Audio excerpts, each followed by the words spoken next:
The shuttle shook hard as it tore through the thick atmosphere of Verath 7, and 14 cadets sat strapped into their harnesses, with their teeth rattling inside their skulls. Kira Valdez pressed her back against the cold metal seat, and kept her eyes on the floor, counting the vibrations the way her mother had taught her to count heartbeats during a storm, steady, calm, one after another, until the chaos outside became just noise. She was the only human on this shuttle, and she had been the only human in the entire second-year cohort at the Galactic Union Academy since the day she arrived, small and quiet and utterly unremarkable on paper. Around her sat 13 alien cadets representing 9 different species from across the galaxy, and every single one of them was bigger than her, or smarter than her, or both. Thalvren the Merithian sat directly across from her, his massive reptilian frame barely fitting in the standard harness, his amber eyes half closed in. What Kira had learned was not sleep, but a state of deep mental focus his species used before battle or challenge. He had been elected squad leader by unanimous vote 3 weeks ago, and no one had questioned it, because Thalvren was everything a leader was supposed to be. Tall and strong and certain in every word he spoke. Beside Kira, a 4-armed Tessari cadet named Lu Wei was gripping 2 of the overhead handles with his upper arms, while his lower arms clutched a datapad against his chest like a child holding a stuffed animal. Lu was her only real friend in the cohort, a brilliant and nervous insectoid who could calculate orbital mechanics in his head, but who flinched at loud sounds, and had once confessed to Kira that he had never slept outdoors in his entire life. Behind them both sat Sora, a Volani female whose tall, willowy frame glowed with a soft blue-green bioluminescence that pulsed gently with her breathing. Sora was kind and anxious, and prone to deep mental focus. Blood sugar crashes that left her shaking and confused, and Kira had quietly made a habit of sitting near her during long lectures in case she needed someone to catch her. The shuttle banked hard to the left, and the pilot's voice crackled through the speakers. 60 seconds to drop zone, cadets. This is your 5-day survival certification exam on a Category 3 jungle death world. Your kits contain water purifiers, emergency beacons, shelter tarps, medical patches, and ration bars sufficient for 1 standard day. The extraction shuttle will return in 120 hours. Good luck. The cadets exchanged glances, and Kira saw fear in some of those alien eyes, excitement in others, and cold confidence in Thalvren's steady amber gaze. The shuttle touched down in a clearing surrounded by trees so tall their canopy blocked out the sky entirely, turning the jungle floor into a world of green shadow and humid heat that hit Kira's skin like a wet blanket. Moment the ramp dropped, they filed out in order, with Thalvren first and Kira somewhere in the middle, each of them carrying a standard survival pack, and nothing else. No weapons beyond a basic multi-tool, no communication devices beyond the emergency beacon, and no technology beyond the datapad loaded with planetary survey data that was supposed to tell them what was safe to eat and what would kill them. Thalvren gathered them in a circle before the shuttle's engines had even cooled, and laid out his plan with the kind of calm authority that made everyone listen. We establish a base camp here at the clearing, where the ground is solid and the canopy is thinnest for signal purposes. We set up shelters in pairs. We ration our food bars across the first 2 days, and we use the datapads to identify local edible vegetation to supplement our supplies. Nobody goes anywhere alone, and nobody takes unnecessary risks. Heads nodded all around the circle. Nodded too, because it was a good plan, in theory. The problem with theory was that it had never spent a night hungry in the dark. They set up camp efficiently enough, 14 cadets working in pairs to string tarps between the massive tree trunks and collect water from a nearby stream that the purifiers could clean. The 2 Dreniki cadets, large fur-covered mammals named Borsk and Halwyn, who looked like bears standing upright, used their considerable strength to drag fallen logs into a perimeter wall that made everyone feel safer, even though Kira knew it would stop nothing that truly wanted to get in. By midday they had a functioning camp, and Falvrin allowed them to eat their first ration bars. Kira chewed hers slowly, making each bite last, a habit from childhood that she had never been able to shake, and she watched the others tear through theirs in minutes. That was when the first crack appeared in the plan. Lou had been cross-referencing the datapad's botanical database with the actual plants growing around them, and his 4 hands were moving faster and faster across the screen, in a way that Kira had learned meant he was panicking. "The survey data is wrong," he said quietly, and then louder when no one heard him. "The survey data is wrong. There was a seismic event on this continent 7 months ago, and it shifted the local ecosystem. The plants cataloged as edible in this region are either gone or they have mutated into variants not in the database." Silence fell over the camp, like a heavy stone dropping into still water. Falvrin took the datapad from Lou and studied it himself, and Kira watched the Marithian's jaw tighten as he scrolled through screen after screen of useless information. "We adapt," Falvrin said finally, his voice betraying nothing. "We send out foraging teams to identify new food sources manually. Lou, you will lead the analysis. We have enough ration bars to get through today if we are careful." But they were not careful, because they were scared, and scared people eat. And by the time the sun vanished behind the canopy, and the jungle turned black and loud with alien sounds, every single ration bar in the camp was gone. Sora was already trembling, her bioluminescence flickering in uneven pulses that meant her blood sugar was dropping. And Lou sat beside her, recalculating how long each species in the group could survive without food, and not liking any of the numbers he found. Kira sat near the fire they had built, and she said nothing, because there was nothing useful to say yet. Instead, she watched the jungle. She watched the way the branches moved when the wind did not blow them, which meant something heavy was moving through the canopy above. She listened to the sounds, the clicks and whistles and deep thrumming calls, that told her this jungle was full of life, even if the plants were wrong. She smelled the air, caught something musky and warm drifting from the east, which meant large animals used a trail somewhere nearby, probably heading toward the stream to drink. Nobody else noticed any of this, because nobody else had grown up on a world where noticing these things meant the difference between eating and starving. When the fire had burned low and most of the cadets had retreated into their shelters to sleep or worry or both, Kira slipped out of the firelight and crouched at the jungle's edge where the darkness began. The mud at the tree line was soft from recent rain, and in it she could see tracks, 3-toed and deep, pressed into the earth by something heavy that walked on 6 legs and came here often. She pressed her fingers into one of the prints and felt its edges, still sharp and fresh. Something big had walked past their camp less than an hour ago, and not one of these 14 brilliant cadets from 9 advanced civilizations had noticed. Back at the camp where her squad slept hungry and afraid, and then she looked into the jungle where the tracks led into the dark. She did not follow them yet, but she would. Dawn on the second day came without mercy, and brought with it the kind of hunger that sat in the belly like a fist. Kira had slept 2 hours at most, not because of discomfort, but because she had spent most of the night at the edges of camp, crouching in the dark, moving between the tree lines on soft feet while the others slept.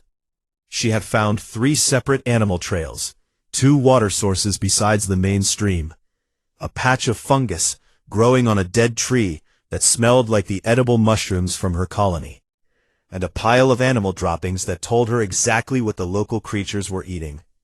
But she said nothing yet, because she was not finished, and because saying half of something useful was worse than saying nothing at all. Falvrin woke the camp at first light, and organized foraging teams with military precision, sending groups of 3 in 4 directions with datapads and collection bags, and strict orders to return before midday. Assigned to a group with the 2 Dranaki cadets Borsk and Halwyn, but she asked Falvrin quietly if she could scout alone instead.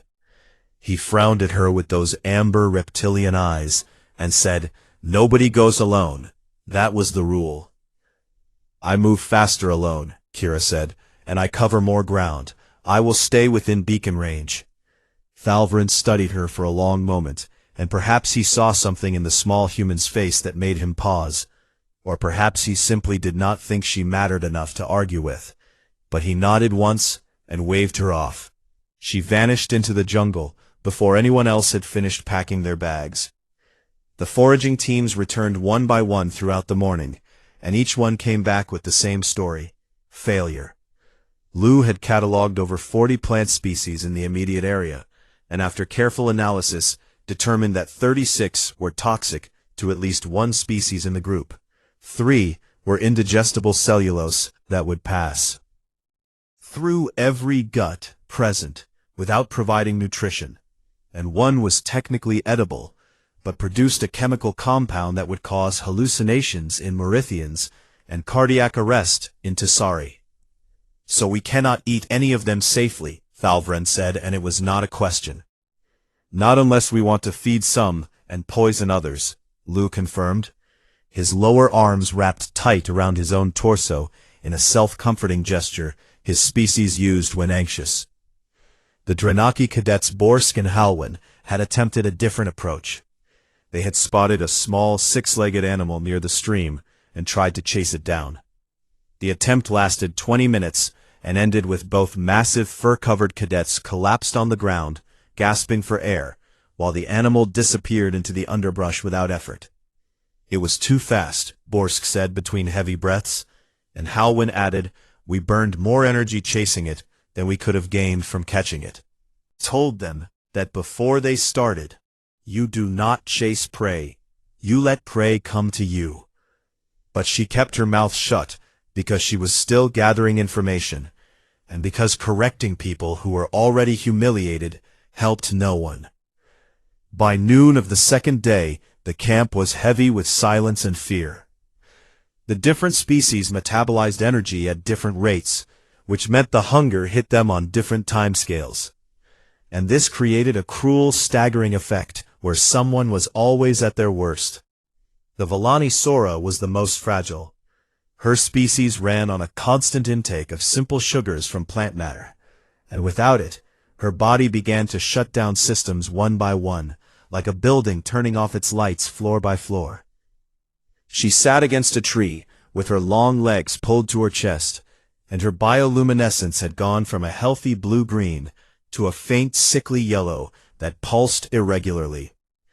Lou knelt beside her and ran calculations on his datapad. Stood up, his compound eyes were dark with worry. "She has maybe 36 hours before her organs begin to take damage," he told Thalvrin in a low voice that Kira overheard because she was always listening. Possibly less.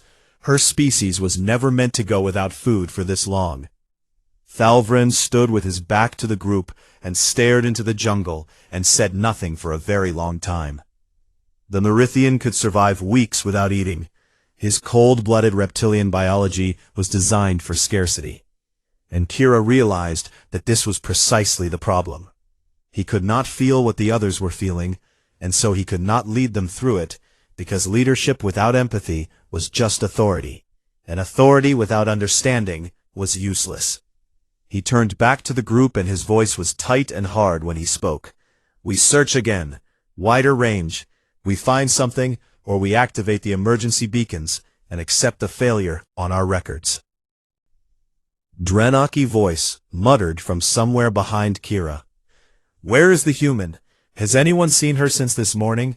She has probably found food somewhere and is eating alone." Kira heard it and felt the sting of it, but did not react, because she had heard worse on her colony world when the famine came and neighbors began to suspect neighbors. Lou spoke up in her defense. Kira would not do that, but his voice was weak and uncertain, and Kira could not blame him, because hunger made everyone doubt everyone. She chose that moment to return. She stepped out of the jungle at the edge of camp, covered in mud from the knees down, and scratched across both forearms, where thorned vines had caught her skin, and she walked directly to Thalvrin, without stopping to rest or clean herself. "I need the group's attention," she said. Her voice was quiet, but something in it made every head turn toward her, some quality of certainty that had not been there before. Had always been there, and simply had no reason to come forward until now. Thalvren looked down at the small human female standing in front of him, caked in jungle mud, and said, "Speak." Kira turned to face the group, and what she said next changed everything. "I have spent the last day and a half scouting the jungle in a 3-kilometer radius around this camp. I have identified and mapped 7 animal trails, 4 water access points, 3 bedding areas, and 2 grazing clearings. I have analyzed the droppings of the local herbivores to determine what plant matter passes safely through a digestive system similar to the ones represented in our group. I have identified 3 animal species large enough to provide meaningful nutrition for 14 cadets, and I know where they drink and when they move."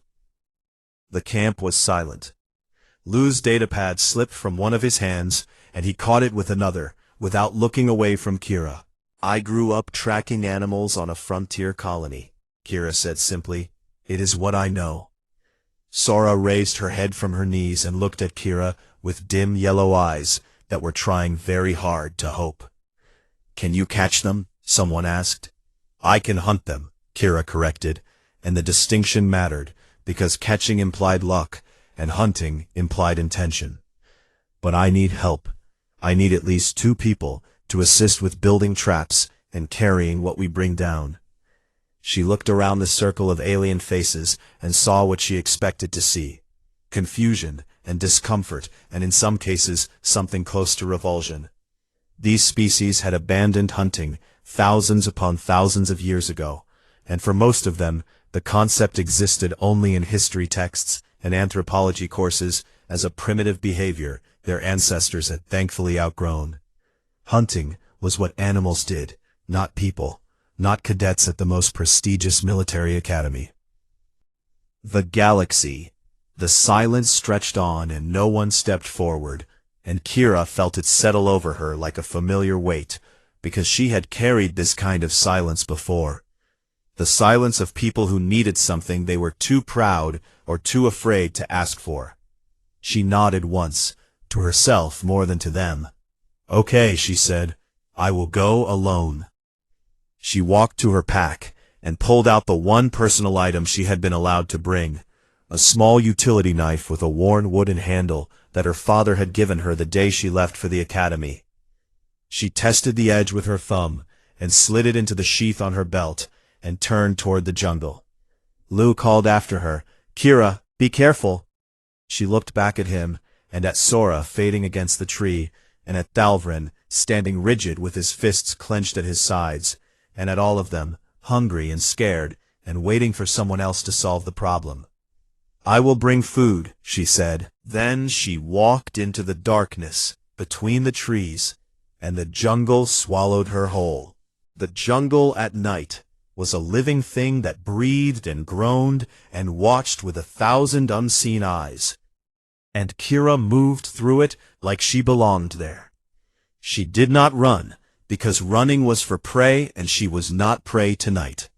She walked with her weight on the balls of her feet, the way her mother had taught her when she was 9 years old, and the famine had come to their colony, and the supply ships had stopped arriving, and the only thing standing between their family and starvation was the wilderness beyond the settlement fence.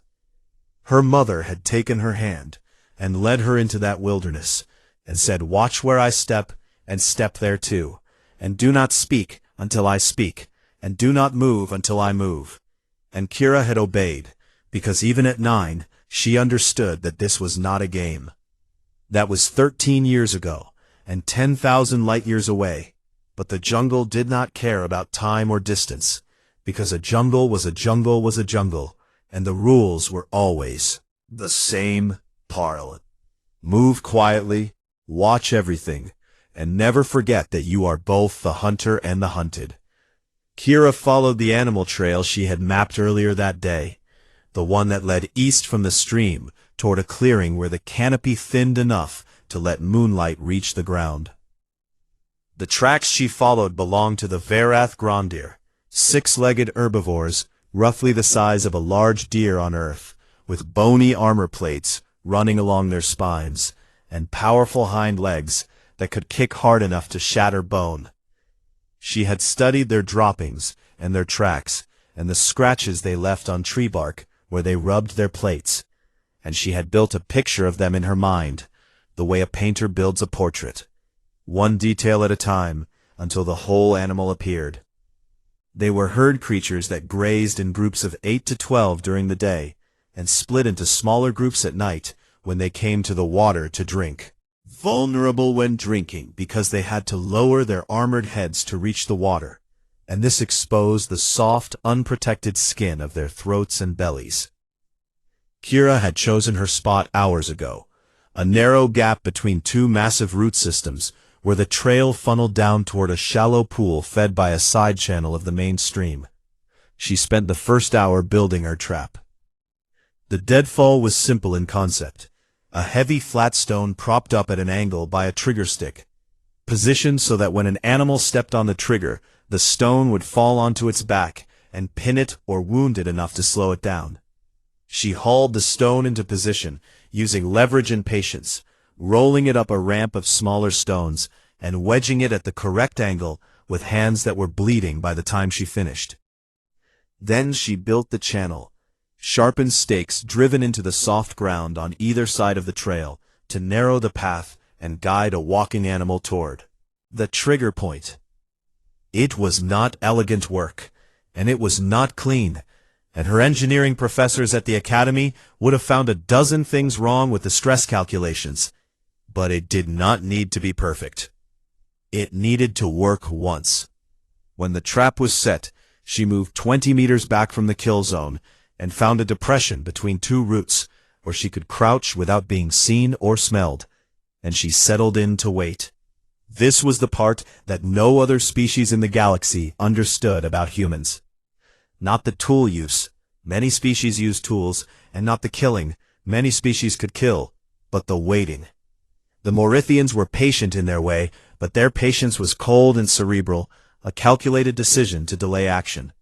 Human patience was different. It was hot and alive, and it lived in the muscles and the bones, and it came from a place so deep in the evolutionary memory that it had no name, only a feeling. Who knows that the prey will come, because the prey always comes, if you are willing to wait long enough. Kira waited. She did not check her datapad for the time. She did not shift her weight to relieve the ache in her knees. She did not swat at the insects that landed on her neck and explored the salt on her skin.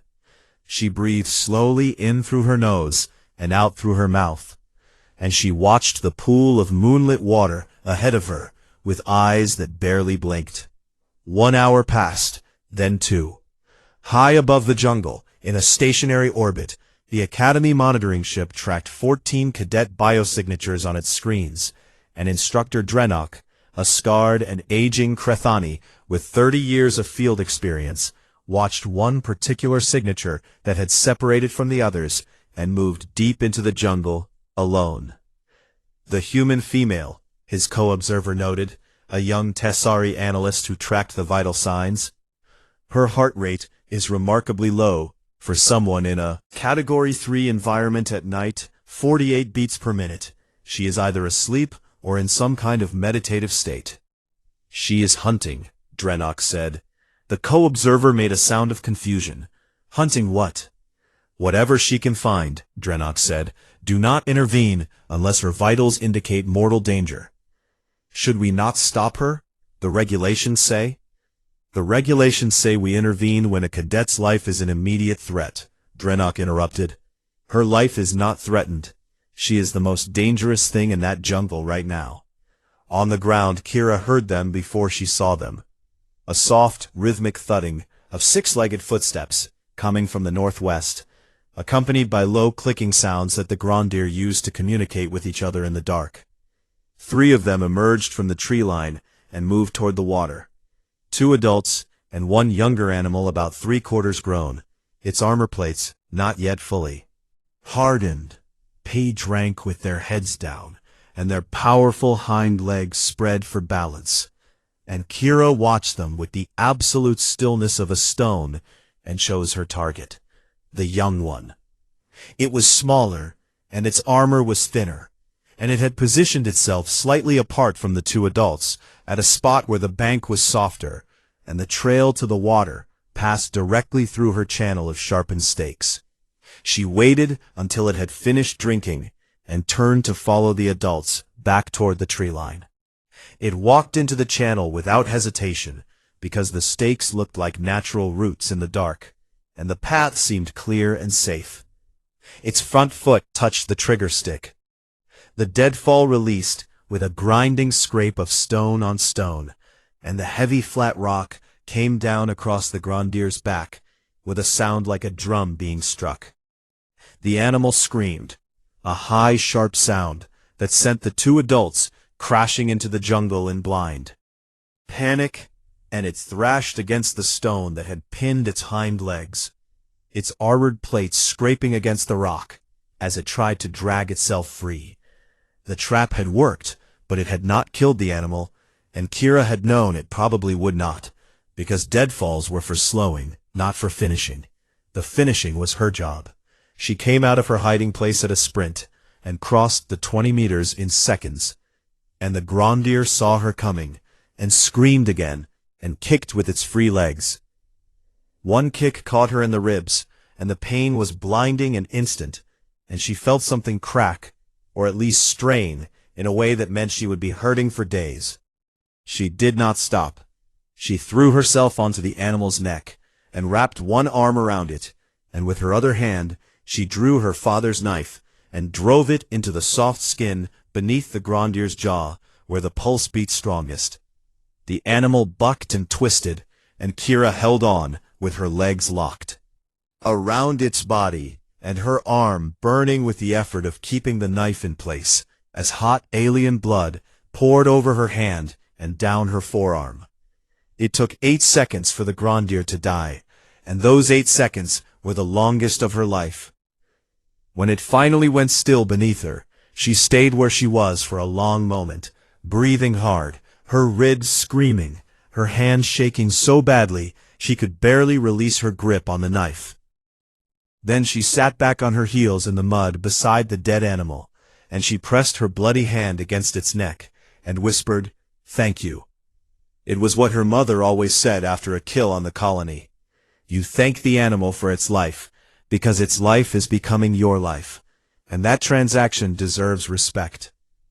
Kira allowed herself 60 seconds to rest, and then she stood up and got to work. She had butchered animals before, and the Grandier was not so different from the creatures on her homeworld. Organs in roughly the same arrangement that evolution seemed to favor across the galaxy. She worked quickly and efficiently with her small knife, separating the best cuts of meat from the carcass, the haunches where the muscle was thickest, the loin along the spine between the armor plates, and the liver which she wrapped carefully in broad leaves, because organ meat carried the most nutrition per gram. When she was done, she had roughly 40 kilograms of usable meat, and she looked at the pile and then looked at the distance back to camp and felt the ache in her cracked ribs and the trembling in her legs. 40 kilograms was a lot for a 62-kilogram human girl with injured ribs to carry through a jungle in the dark. She carried it anyway. 3 trips back and forth between the kill site and camp, each time hauling 15 kilograms wrapped in leaves and balanced across her shoulders, each trip taking longer than the last as her body began to fail in the small ways that exhaustion creates. Stumbling on routes she had seen clearly an hour ago, misjudging distances, breathing in ragged gasps that sent fire through her damaged ribs. She reached camp as the first gray light of dawn began to filter through the canopy, and she set the last bundle of meat down beside the dead fire, and stood there swaying on her feet, covered head to boots in mud and blood and sweat. The first cadet to see her was Leo, who had not slept and who emerged from his shelter with dark compound eyes full of worry that went wide with shock at the sight of her. Kira looked at him through exhaustion so deep it had become a kind of calm, and said the only words she had energy left to speak. "I need someone to help me build a fire." Behind Leo, Sora raised her head from the ground where she had been lying barely conscious. And when she saw the bundles of meat wrapped in leaves, and the small human girl standing bloody and broken in the dawn light, the Vallani began to cry, not from sadness, but from a feeling she had no word for in her own language. Something like rescue. Something like awe. Liu was the first to move, and that fact would stay with him for the rest of his life as the one moment where he chose correctly without hesitation. He crossed the camp on his thin insectoid legs and took the bundle of leaves from Kira's hands with two of his forearms, and used the other two to steady her when she swayed, because she looked like she might fall down at any second, and he was not going to let that happen. "Sit," he said. "Fire first," she said. "I will build the fire. You sit," Liu said. Kira looked at him for a moment, and then her legs seemed to make the decision for her, because they folded, and she dropped to the ground beside the dead fire pit, with a grunt of pain that she tried to hide and failed. Liu had never built a fire in his life, but he had watched Kira do it the night before, and his species had perfect visual memory, so he replicated her method exactly. Dry leaves first, then thin sticks, then thicker branches, arranged in a cone, and sparked to life with the ignition tab from the survival kit. By the time the flames caught, the rest of the camp was awake. They emerged from their shelters one by one, and the scene that greeted them stopped every single one of them in place. The small human girl, sitting on the ground, covered in blood that was not hers, bruised and scraped, and holding her left side where her ribs had taken the kick, and beside her, 3 bundles of fresh meat, wrapped in broad jungle leaves. Nobody spoke for a long time. Thalvren was the last to emerge, and when he saw what was laid out beside the fire, his amber eyes moved slowly from the meat to Kira and back again, and his jaw tightened in a way that Kira recognized as a Marithian expression not of anger, but of shame. Kira did not wait for questions, because questions would waste time, and Sora did not have time to waste. "I need the helmet shells from anyone who is not using them for water storage," she said, and her voice was steady, rough with exhaustion, but steady in the way that mattered. "The Grondir meat is safe for protein-metabolizing species, which includes Marithians, Dranaki, Tessari, and humans. For the Vallani, I need to make a broth, because Sara cannot chew solid food in her current state, and her species absorbs nutrients faster through liquid. I also need someone to bring me water from the stream, clean water, run it through the purifier twice." She said all of this while unwrapping the first bundle of meat and sorting the cuts with hands that knew exactly what they were doing, separating the lean muscle from the fattier pieces, and setting the liver aside with particular care. The Dranaki Cadet Borsk brought her 3 helmet shells and a full container of purified water without being asked twice, and he did not meet her eyes when he handed them over, because he was the one who had muttered about her eating alone, and the guilt of that was sitting heavy on his broad furry shoulders. Kira did not mention it because there was no point in making someone feel worse when you could make them feel useful instead. "Borsk," she said, "I need you to cut that meat into strips as thin as you can. Your claws will work better than my knife for this." He dropped to his knees beside her immediately, and his massive clawed hands began slicing the Grondir haunch into thin strips, with a precision that surprised everyone, including himself.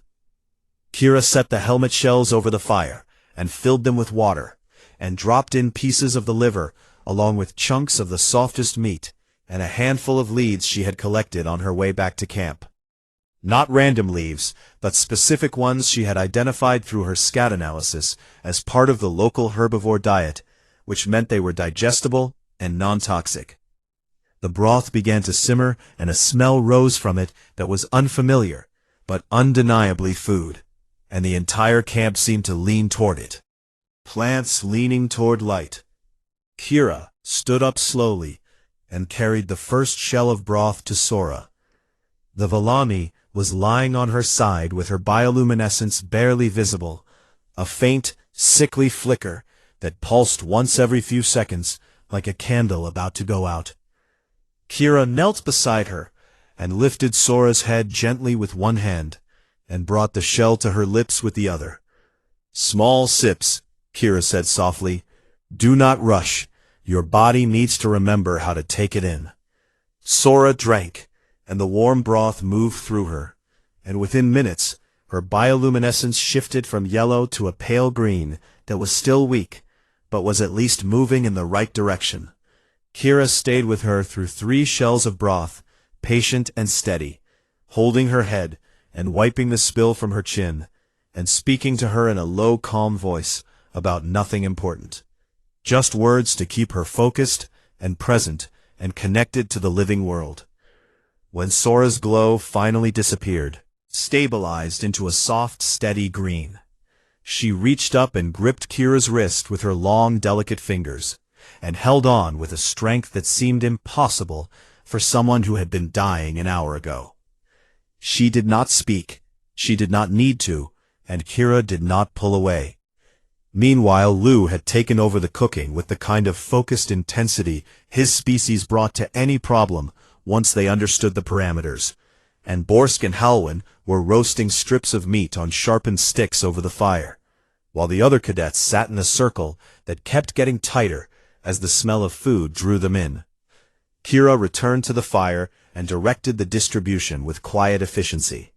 Larger portions for the Dranaki whose massive bodies burned calories fastest, specific cuts for the Merithian whose cold-blooded metabolism processed protein differently, the softest pieces for the Tassari whose mandibles were not designed for tough meat.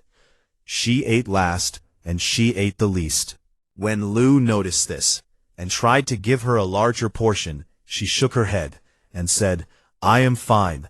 Feed the others first." She was not fine. Her ribs ached with every breath, and her hands were still trembling, and she had not slept in over 30 hours. But being not fine was a state she had extensive experience with, and it had never stopped her before.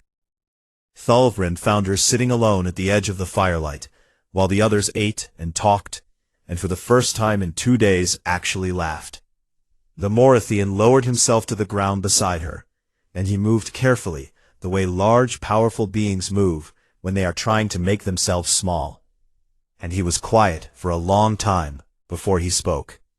"I failed them," he said, and his voice was stripped of every layer of authority and confidence until nothing was left but a simple admission from someone who had tried and come up short. Kira looked at him and said, "You kept them organized, and you kept them calm, and you gave them structure when everything was falling apart. That is not failure. It is not success either.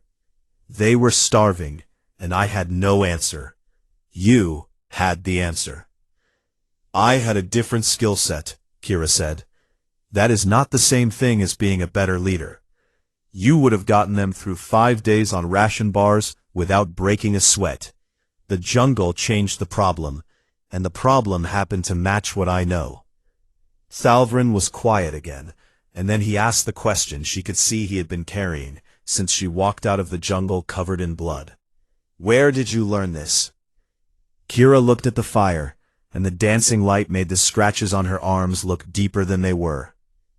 "My colony had a famine when I was 9, she said. "Supply ships stopped coming for 3 months, and the hydroponics failed in the 2nd week. My mother was a frontier ranger, and she went out beyond the fence every day and hunted the born native animals to feed our family, and then our neighbors, and then the whole settlement block.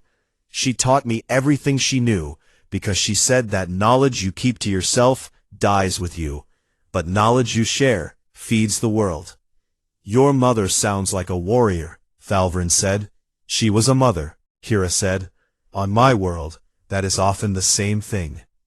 Thalvrin stared at her, and Kira saw something shift behind his amber eyes, some old framework cracking and being rebuilt in real time.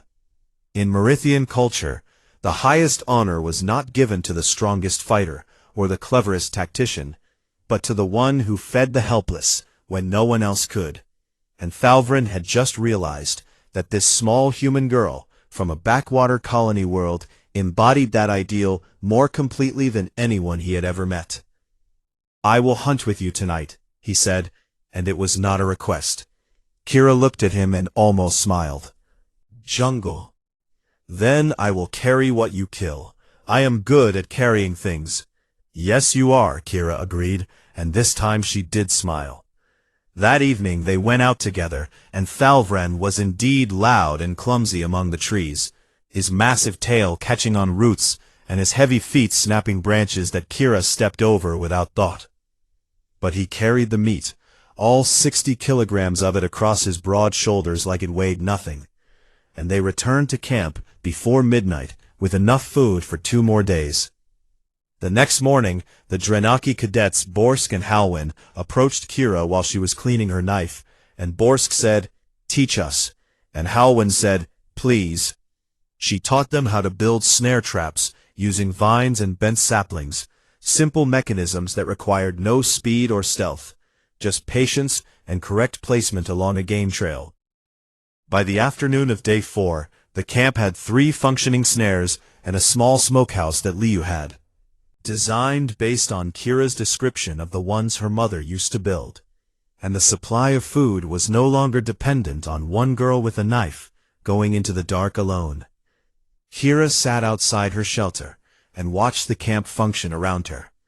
Thalvrin organizing the watch rotation, Liu calculating nutritional intake across species, Borsk checking the snare lines, Sora walking on her own for the first time in days, with her bioluminescence glowing a healthy blue-green.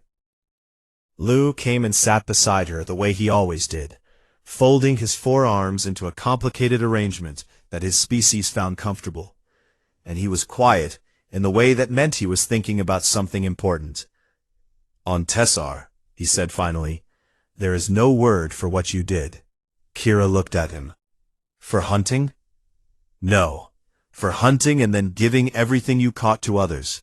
The concept of one individual enduring pain and danger to feed strangers who gave nothing in return does not exist in our language or our history, because it never occurred to us that someone would do it.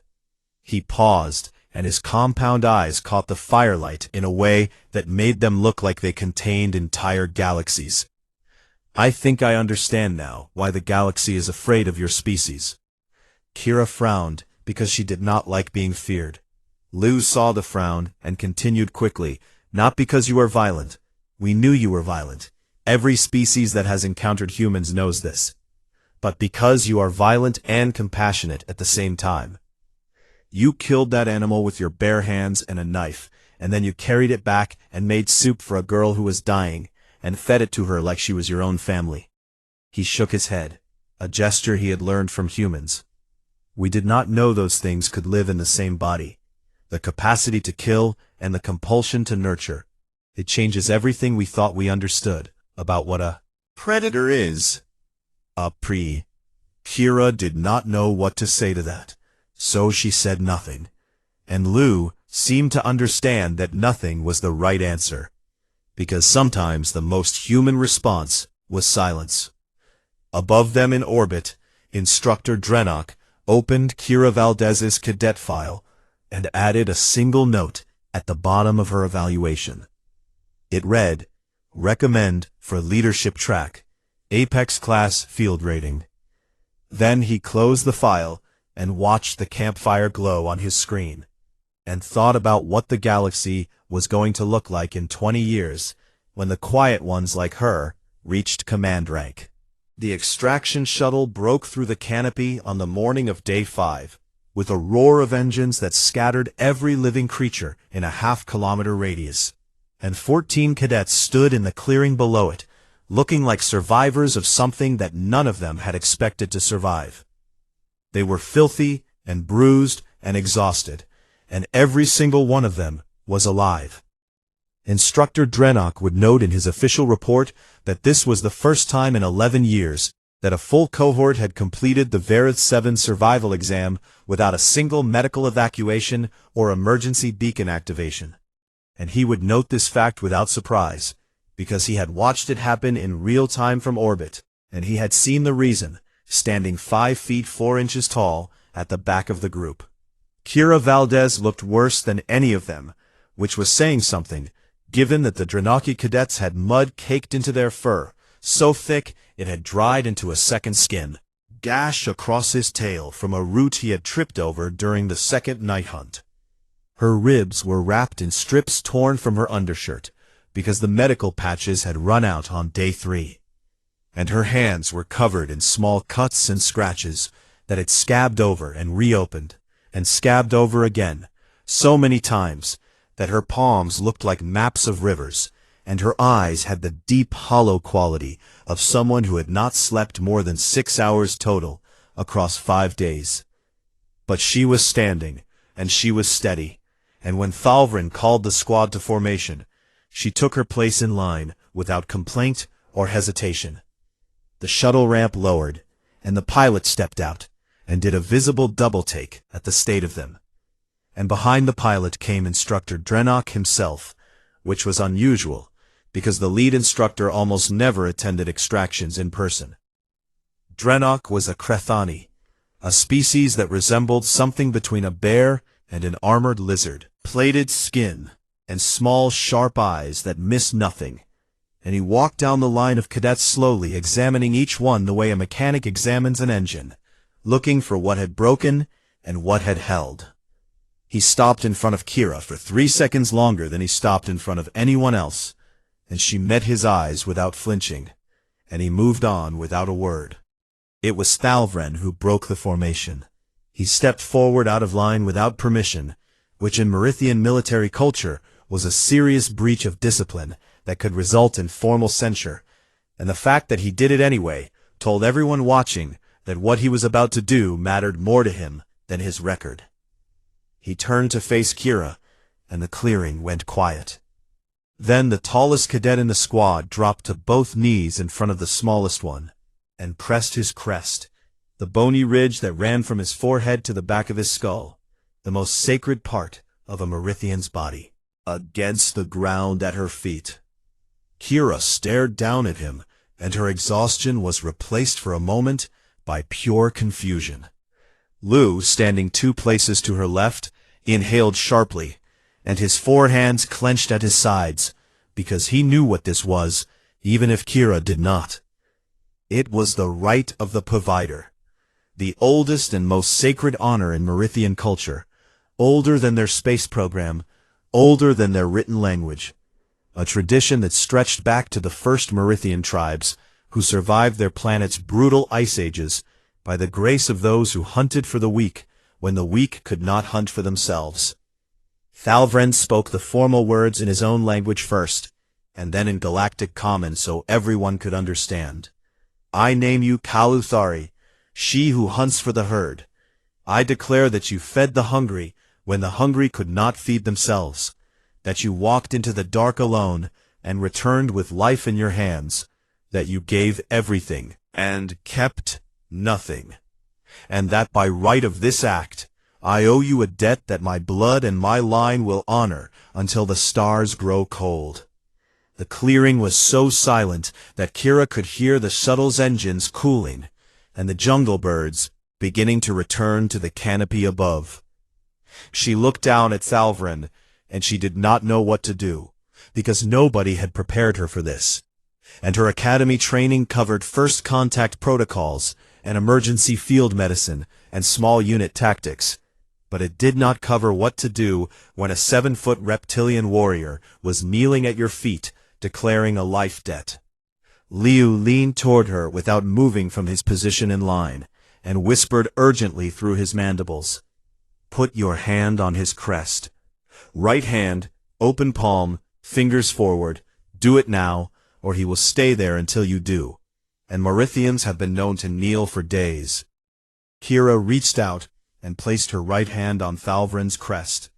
His scales were warm and rough under her palm, and she felt him shudder once, not from weakness, but from the release of something he had been carrying since the night she walked into the jungle alone. Some weight of failure and gratitude and respect that had no outlet until this moment. He rose to his feet and looked down at her, and his amber eyes were bright in a way she had never seen from him before. "Thank you," he said, and the simplicity of it, after the formality of the rite, made it hit harder than any ceremony could. Then the Drenaki moved. Borsk and Halwyn stepped forward together and stood in front of Kira, and tilted their massive heads back until their throats were fully exposed, the most vulnerable part of their anatomy presented openly to someone they had doubted and whispered about 3 days ago. Among the Drenaki, baring the throat meant absolute trust, and Borsk held the position for a long time, and when he lowered his head, his eyes were wet. Next, Sora. The Vallani walked forward on legs that had been too weak to hold her 2 days ago, and she stopped in front of Kira, and closed her eyes, and let her bioluminescence dim completely, until her skin was dark and lightless for the first time since she was born. Then she opened her eyes and looked at Kira, and reignited. But not in her natural blue-green. Instead, her light bloomed in a warm golden color that pulsed in sync with Kira's heartbeat, a Vallani expression so intimate and rare that Liu later told Kira it translated roughly to, "You are my light in the darkness, and I will carry your warmth inside me for the rest of my life." Sora did not speak, because Vallani communication through light was more precise than words, and she had said everything she needed to say. One by one, the other cadets offered their own gestures, a Drenaki forehead touch, a silent bow from a species whose name Kira could never quite pronounce, a complex hand gesture from one of the 2 Kalani twins that Lu told her later was a vow of kinship. Lu was last. He walked up to Kira, and he did not perform any ritual from his own culture, because the Tasari did not have traditions for this kind of thing. So instead, he simply took one of her hands in 2 of his, and held it. His chitin was cool against her skin, and his grip was gentle, and he said nothing, because sometimes the most honest response to something enormous was silence, and Kira had taught him that. Instructor Drenok watched all of this without interrupting, and when it was done he cleared his throat and said, "On the shuttle, cadets. Debrief in 6 hours." And his voice was gruff and professional, but his small sharp eyes lingered on Kira Valdez as she walked up the ramp. On the shuttle, Kira took a seat at the back, away from the others, and the moment she sat down, her body seemed to finally accept that the mission was over, and it had permission to stop. Seconds, slumped against the bulkhead with her head tilted at an angle that was going to hurt when she woke up. Her father's knife still held loosely in her right hand, the way a child holds a toy they refuse to let go of, even in dreams. The blade had been cleaned, but there was a new nick near the tip where it had struck the Grandier's bone, and the wooden handle was darker now, stained with sweat and alien blood and 5 days of the kind of work that the galaxy had forgotten how to do. Around her, the other cadets sat in their seats, and none of them slept. They watched her instead, not staring exactly, but glancing, and then looking away, and then glancing again, the way people look at something they are still trying to understand. The 2 Drenaki sat on either side of the aisle, near her like bodyguards, who had not been asked, but had appointed themselves. And Thalvrin had positioned himself at the end of the row, where he could see anyone who approached her, sat 1 seat away, with his datapad dark on his lap, for the first time in 5 days, because there was nothing left to calculate. Sora sat across the aisle, and her bioluminescence was still that warm golden color. And she had not changed it back, and later she would tell people that she never did change it back completely. That for the rest of her life, there was a warmth in her light that had not been there before, and it surfaced whenever she thought about the human girl who fed her soup in the dark. In the monitoring station above Verath 7, Instructor Drenok sat at his console and opened his final assessment report. And he stared at the blank screen for a long time before he wrote the words that would be quoted in Academy lectures for the next 50 years.